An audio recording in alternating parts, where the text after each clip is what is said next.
Chaque jour, Charles et Carole vous présentent la leçon de l'école du sabbat.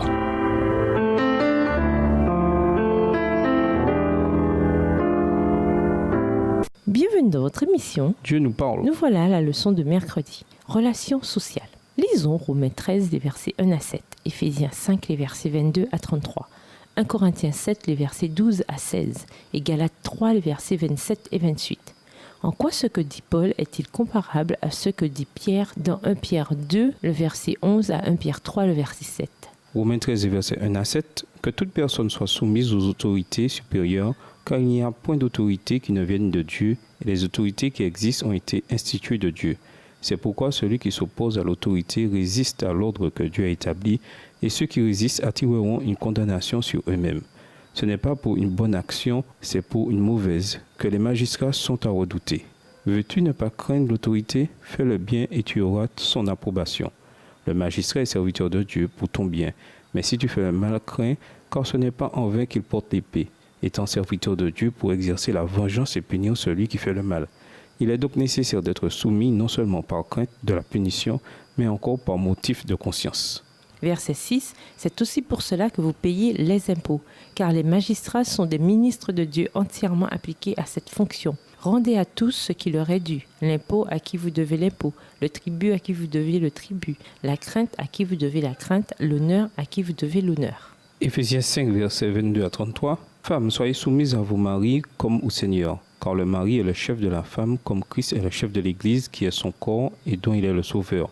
Or, de même que l'Église est soumise à Christ, les femmes aussi doivent l'être à leur mari en toutes choses. Marie, aimez vos femmes comme Christ a aimé l'Église et s'est livré lui-même pour elle, afin de la sanctifier par la parole, après l'avoir purifiée par le baptême d'eau, afin de faire paraître devant lui cette Église glorieuse, sans tache ni ride, ni rien de semblable, mais sainte et irrépréhensible. Verset 28.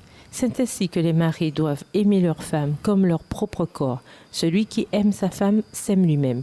Car jamais personne n'a haï sa propre chair, mais il la nourrit et en prend soin, comme Christ le fait pour l'Église, parce que nous sommes membres de son corps. C'est pourquoi l'homme quittera son père et sa mère et s'attachera à sa femme, et les deux deviendront une seule chair. Ce mystère est grand, je dis cela par rapport à Christ et à l'Église. Du reste, que chacun de vous aime sa femme comme lui-même et que la femme respecte son mari. 1 Corinthiens 7, versets 12 à 16. Aux autres, ce n'est pas le Seigneur, c'est moi qui dis. Si un frère a une femme non-croyante et qu'elle consente à habiter avec lui, qu'il ne la répudie point. Et si une femme a un mari non-croyant et qu'il consente à habiter avec elle, qu'elle ne répudie point son mari. Car le mari non-croyant est sanctifié par la femme et la femme non-croyante est sanctifiée par le frère. Autrement, vos enfants seraient impurs tandis que maintenant ils sont saints. Si le non-croyant se sépare, qu'il se sépare, le frère ou la sœur ne sont pas liés dans ces cas-là. Dieu nous a appelés à vivre en paix. Car que sais-tu, femme, si tu sauveras ton mari, ou que sais-tu, mari, si tu sauveras ta femme? Galates 3, les versets 27 et 28.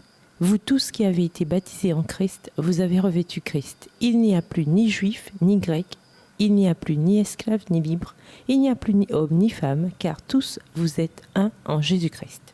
1 Pierre 2, les versets 11 à 1 Pierre 3, verset 7. Bien-aimés, je vous exhorte comme étrangers et voyageurs sur la terre à vous abstenir des convoitises charnelles qui font la guerre à l'âme. Ayez au milieu des païens une bonne conduite, afin que, là même où ils vous calomnient, comme si vous étiez des malfaiteurs, ils remarquent vos bonnes œuvres et glorifient Dieu au jour où il les visitera. Soyez soumis à cause du Seigneur à toute autorité établie parmi les hommes, soit au roi comme souverain, soit au gouverneur comme envoyé par lui pour punir les malfaiteurs et pour approuver les gens de bien. Car c'est la volonté de Dieu qu'en pratiquant le bien, vous réduisiez au silence les hommes ignorants et insensés. Étant libres, sans faire de la liberté un voile qui couvre la méchanceté, mais agissant comme des serviteurs de Dieu. Honorez tout le monde, aimez les frères, craignez Dieu, honorez le roi. Serviteurs, soyez soumis en toute crainte à vos maîtres, non seulement à ceux qui sont bons et doux, mais aussi à ceux qui sont de caractère difficile. Car c'est une grâce que de supporter des afflictions par motif de conscience envers Dieu quand on souffre injustement. En effet, quelle gloire y a-t-il à supporter de mauvais traitements pour avoir commis des fautes? Mais si vous supportez la souffrance lorsque vous faites ce qui est bien, c'est une grâce devant Dieu. Verset 21. Et c'est à cela que vous avez été appelés, parce que Christ aussi a souffert pour vous, vous laissant un exemple afin que vous suiviez cette trace. lui qui n'a point commis de péché, et dans la bouche duquel il ne s'est point trouvé de fraude.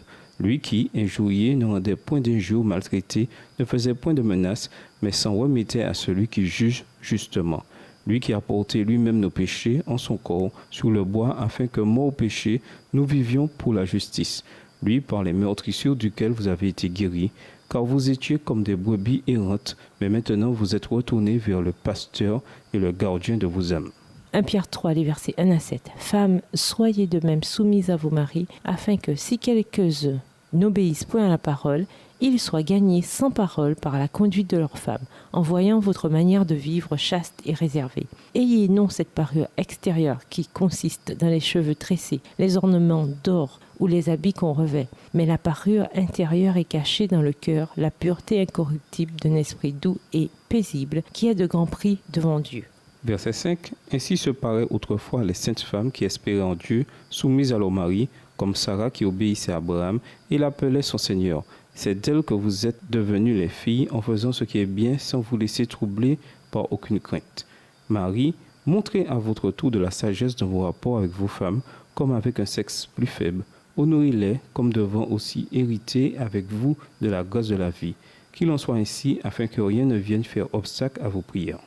Paul traite certaines des questions soulevées dans 1 Pierre 2, le verset 11 à 1 Pierre 3, le verset 7, à plusieurs reprises. Ce qu'il dit est remarquablement cohérent avec ce qui se trouve dans 1 Pierre. Par exemple, comme Pierre, Paul exhorte ses lecteurs à se soumettre aux autorités établies. Romains 13, verset 1. Les chefs sont désignés par Dieu et sont à craindre quand on fait le mal, non quand on fait le bien. Romains 13, verset 3. Ainsi, un chrétien doit rendre à chacun ce qui lui est dû. L'impôt à qui vous devez l'impôt, la taxe à qui vous devez la taxe, la crainte à qui vous devez la crainte, l'honneur à qui vous devez l'honneur. Romains 13, verset 7. Paul souligne également que les femmes qui sont mariées à des non-croyants doivent mener une vie exemplaire, et ainsi leurs maris se joindront peut-être à l'Église. 1 Corinthiens 7, versets 12 à 16. Le modèle du mariage chrétien, selon Paul, est également un modèle de réciprocité.